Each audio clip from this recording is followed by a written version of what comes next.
Welcome to Global Village. We are airing today the program from Red Roof Studio from Dutch, and very honored to have the opportunity to air from the studio today. We are also very honored to have EID team, Margot and Neil. Welcome to the program, please. Good to be here. Okay, Margot, you want to tell us a little bit about yourself and the EID as well? Okay, well, I am the Corporate Relations Advisor for the Eastern Irrigation District.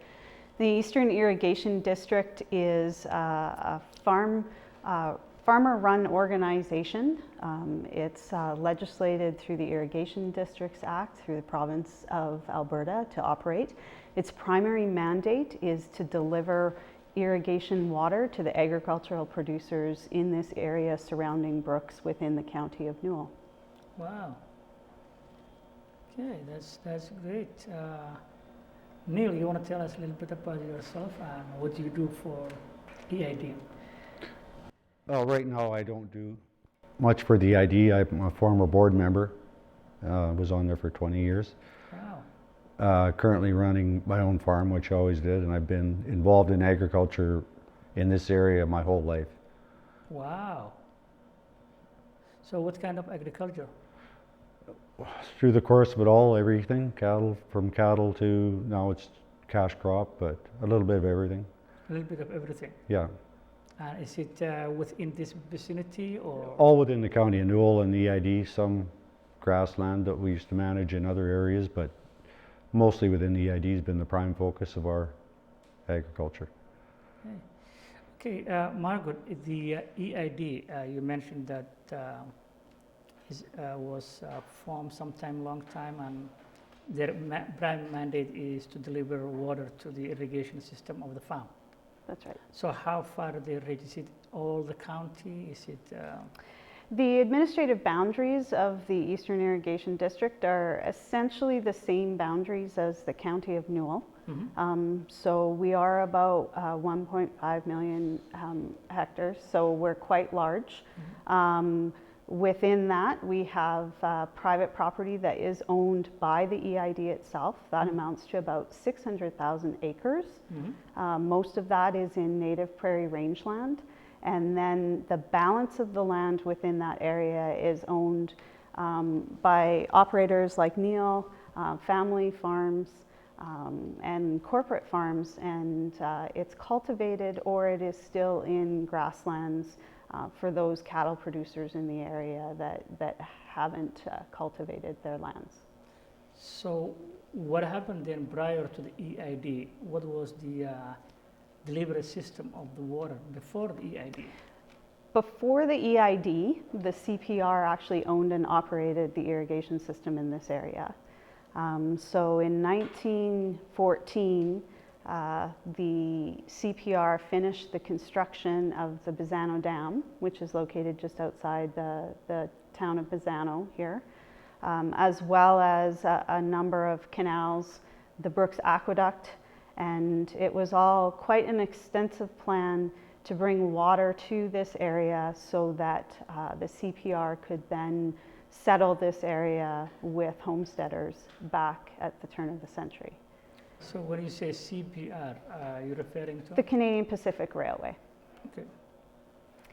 So from 1914 until about 1935, the CPR did own and operate the irrigation delivery system, which at that point consisted of the dam and mostly above ground conveyance canals that delivered water into this area. In 1935, with the global economic recession, the CPR was looking at getting out of the irrigation business in this area. Mm-hmm. So at that time, a group of farmers approached them and offered to take over control of and operation of the irrigation system in this area. And so in 1935, the Eastern Irrigation District was formed by a group of farmers led by Carl Anderson. And from that point forward, it has been a farmer-owned organization and operated by the farmers. Wow, that was a good vision. I think they did very well. I think that's, so they unite into the sense of taking over from the CPR. That's right. Yeah, so the CPR did hand over to them the Bazzano Dam, all of the canals that had been built, the reservoirs at that time, as well as the Brooks Aqueduct. The existing land that the CPR still owned in this area in 1935 was transferred over to the EID. And at that time, the CPR also threw in $300,000 cash to help the farmers cover their first year operating costs. So in 1935, it was a very good deal. And from that point forward, the farmers have made it quite a successful endeavor in being able to continue supplying that irrigation water and continuing to make the system efficient for our irrigators such as Neil. Wow, and it's still owned by the farmers. That's correct. Oh, okay, so you said you were in the EID board member for what, 20 years? Yeah. And what was the prime task of the board of the EID? The prime task is just to set policy. The district is a $1 billion corporation. With Wow. its land base. It's very, very unique. Mhm. It has a huge social responsibility because it owns all the land in the area, Mhm. which it takes quite seriously. And the board administers that, chooses your managers, try and hire the best people possible to run that type of operation, and step back and let the good people there run it. What about the buildings that used to owned by CPR behind the library? Well, those were donated.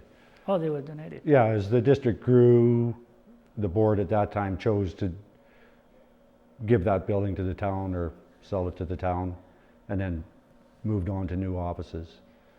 The district at one time owned everything around here, so. Wow. But that's part of their social responsibility Yeah, to yeah. provide a library, to provide a better standard of living for everybody in the area, not No, just the farmers. no, they're doing very great. I think EID is investing to the community, and you can see that from their engagement.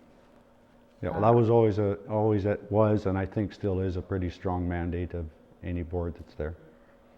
Okay. So they still own land within the county and Brooks then?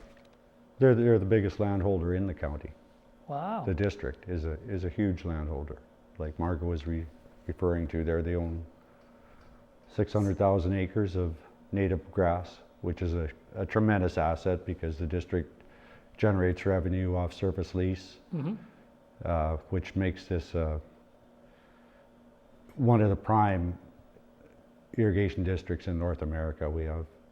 We're lucky enough to have been blessed with huge cash flow from the oil and gas, boards that have always put the money back into the community, back into the ditches, and it's starting to show. I mean, this is wonderful in this area.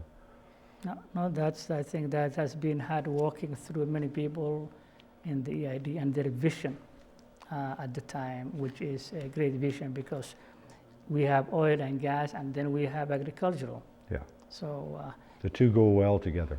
they go together. So if one is down, the other one is something that, the community can lay down to fall back to. Yeah. And that's you mentioned the Bazzano Dam. How long that has been built? Since 1914? The Bazzano Dam, they completed construction in 1914, yes. Mhm. Through the years, there have been some upgrades. Notable upgrades were undertaken in 1986. So the actual look of the dam changed significantly, but from 1914 until the mid-1980s, it stayed the operation, and the facade of the dam stayed relatively the same. In 1986, there was a major upgrade done. Gates were replaced, and the dam was completely electrified at that time. Prior to that, there was non-electric motors. They were actually diesel motors that would manipulate the gates. And in 1986, that electricity was brought in and electric motors were put on those gates. So at that time, it brought the dam right into the technology of the day. Wow. In 2009, the district did another upgrade at the dam. And that entailed essentially automating the dam. So putting in the computer controls so that our dam supervisor can actually fire up his laptop and see what's going on out at the dam, and if he needs to manipulate any of the gates, he can do that from anywhere within the district boundaries. Wow. So we're right at the leading edge of technology with it, and it helps the dam supervisor ensure that the amount of water that is being diverted is right on the money with what we need, so we are being as efficient as we can with our diversions, in being as close to meeting the demand in our district as we can. Wow, that's good. The I believe 2013 we had the flood. We did. Which damaged also same thing with High River. We were lucky. I got forbid nothing from this side. What are the chances of the dam, for example, if you have similar problem in the near future? Well, during the 2013 flood, we were extremely concerned for the dam. Yeah. As you know, it's been classed as the flood of the century. Yeah. In that particular flood, we saw flows that were probably 45% higher than any other previous flood that had been recorded on the Bow River. So we were concerned. We do have contingency plans in place. Okay. To ensure that damage to the dam could be minimal.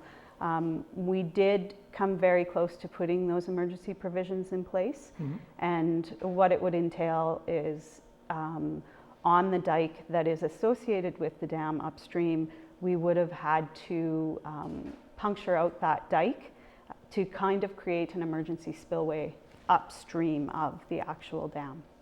So we did start that process. Luckily, the water started to recede, and we did not have to put that plan in place. But because of what happened in 2013, we are very close to starting construction on an actual proper concrete emergency spillway. And that will ensure that if we do have a flood similar to what we experienced in 2013, that we will be able to control the water upstream of the actual dam a little bit better, and it will ensure the security of the dam for this area. Because as you know, not only do we supply water to our agricultural producers, but we supply water for a lot of other individuals, residents, and industries in this area. All the potable water within the county of Newell is sourced through our dam. The EID conveys it so that to Lake Newell, so that the water treatment plant can then take it from there and distribute it out to all of the residents in this area. We have feedlots in this area that rely on that dam so that they can again have water supplies for their cattle. We have Ducks Unlimited projects for wetlands. We also have 13 reservoirs, the 3 larger ones that are used for a lot of water recreation for residents in this area. So the benefits of having that dam in place are very significant for this area of southern Alberta, and if we didn't have it, it would be a very different place. Would JBS part of that? JBS, yes, JBS as well receives their water for the plant from the dam and through the canals. Wow. Wow, that's extremely important Yes. To maintain. Yeah, Neil, the group that founded back then the idea of forming the EID, led by Carl Anderson. Yeah. Was it a vision from him, or was it a collective vision at the time, or how the idea they came up with, or they thought maybe let's try this? Well, Carl was a pretty powerful man. I'm sure it wasn't just his vision, but the district either had to come together and work together and make it work, or fold up. And they came together as a board and a group and created the vision to help out the farmers, which at that time they really had to. There was a lot of smaller immigrant farmers here, and things weren't going very well. The district was kind of the leader in the whole area. So when you say immigrants, they were not new Canadians then? Everyone's a new Canadian There at you one point go. or another. My grandfather came from the States. And everyone in this area is only 2 generations from another country. Oh, wow. Okay, well, I thought that was more than that.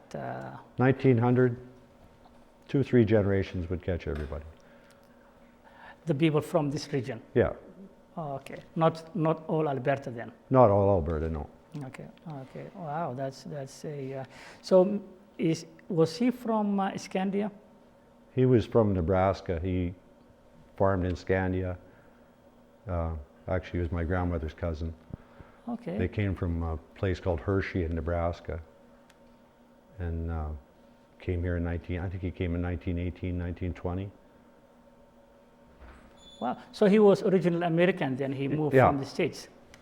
Yeah, he came to Scandia, and a lot of the people from that area were from the States. Like my grandfather came from an irrigated area down there, up here for the new land. Wow. Yeah, Nebraska. Yeah, that's a farm area also. Yeah. Yeah. It's very similar to here. Irrigation, prairie, cattle. It's just there's a lot of people down there, and they had to move. Yeah. I think I think JBS has a plant there, which is not far from. Yeah, they do. Yeah. In Lincoln. Yeah, I think I've been there. It's a farm area, very similar to this region. Yeah. Small, beautiful area, farm, very friendly people too, and they have very similarity in this region. Okay, so he came 1920 from Nebraska. Yeah. Well, that's good. I think we should watch that documentary then. Yeah, it's very well done, and I can say that the committee in Scandia that produced that did a very, very good job on that documentary. So when he came, then he settled in Scandia then. Oh, okay. There is also a honey factory, I believe, in Scandia. There is a honey There's a honey producer there. producer Yes. That was, in Scandia. yeah, that's in Scandia. Oh, okay. So he was part of that group that approached the Canadian Pacific Railway to take over. He was a spokesman for the group, yeah. Oh, he was spokesman for the. Yeah. Does he still have a family left here then? Does he have still or? I don't know if there's any of his relatives left here or not. I don't think so. Oh, okay, I see. I think that was a good vision for the group to take over from CPR. Otherwise, not to do that, I think would have a consequences of them pulling out without giving any opportunity to the group of the program. So, what are the other engagement that EID has within the community as a social responsibility? Social responsibility, well, they always try to give back to the community. They are always looking for projects that they can collaborate with other organizations on. So some of the larger ones that they've done is the Silver Sage Agribition site. Wow. That is actually EID-owned land that the Silver Sage sits on, and the EID worked with the county and the city to develop that whole area with the Centennial Regional Arena and the Kinsman Rodeo grounds so that it could serve as a place that had all of the features that would be needed for large-scale events. Some of the other things they've done, they've recently donated some money to the city of Brooks with the renovations that are going on at the leisure center here in town. So the EID, the Aquatic Center will be known as the EID Aquatic Center. And some of the other things that were done in the past. Well, we've when you were on the board, Neil? Our flagship campgrounds, which the district is front and center of, Rolling Hills Reservoir Campground, Crawling Valley. The district developed both of them, and they're little crown jewels of the district as far as recreation goes. They've been tremendous successes. Wow. And that all goes with the multi-use, with the district giving back. Like instead of a little lake sitting out there at Rolling Hills, you probably got 1,500 people out there enjoying it on every evening of the summer. And it's, as a former board member, and I can speak for every board member that was there, we were really pleased and proud that turned out the way it did, and it was a real success. And I think I've been in that area, and I think the community is very humble and appreciate for that effort by the EID. Well, we raffle off the, how do they do it? The chance to get a site, and there's several hundred people begging to put their money down. So anytime you do that, you've got a success on your hands. Wow. And also top of that, if I'm not mistaken, the gymnastic in Brooks. Yes, the gymnastics club, the facility that the club was using was actually part of the old shop area and the shop building of the EID many years ago. So the gymnastics club had used that facility and leased it from the EID for many years. And they decided that they wanted to try to upgrade it. So they were starting to do a fundraising drive, and the EID, when approached and given that information by the gymnastics club, worked with the city and the county again to upgrade that facility so that it is a state-of-the-art facility for all the gymnasts in this area to use. So the land is owned also by the EID then? Yes, and the building as well, yes. Oh, yes. And the building? Yes. Oh, that's very good. I think that's and also the building just by the library side. I think the used to be Flex Eat or something, whatever you want to call. There is a opposite to the Newell Action Group. I think there is a. Yep, the EID does own that as well, and they have a lease with the current tenant there. So. Yeah, it used to be a gymnastic also that area, I think, or there not gymnastic. I think there's a. There's an automotive shop there as well. Yeah, there's a automotive shop there. Okay, so that land is also owned by the EID. Wow. Well, they have a lot of investment and a lot of land in the area. I think that's as a board member, as you mentioned, I think that's a giving back to the community.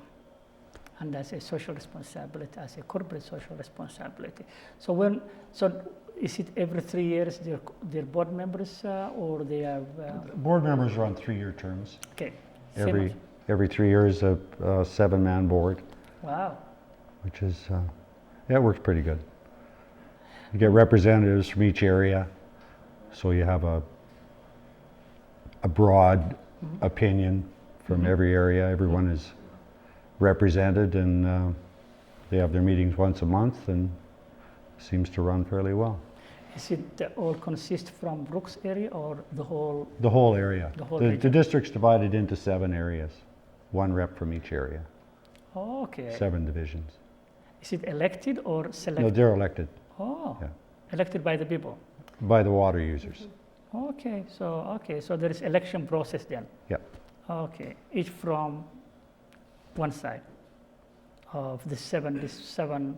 You said the district is 7 areas. Yep. 7 divisions. 7 yes. divisions. Yeah. Oh, okay, so they elected the one of each division. Right. Yep. Okay. What's what would you like the viewers to know about EID, and what do you have for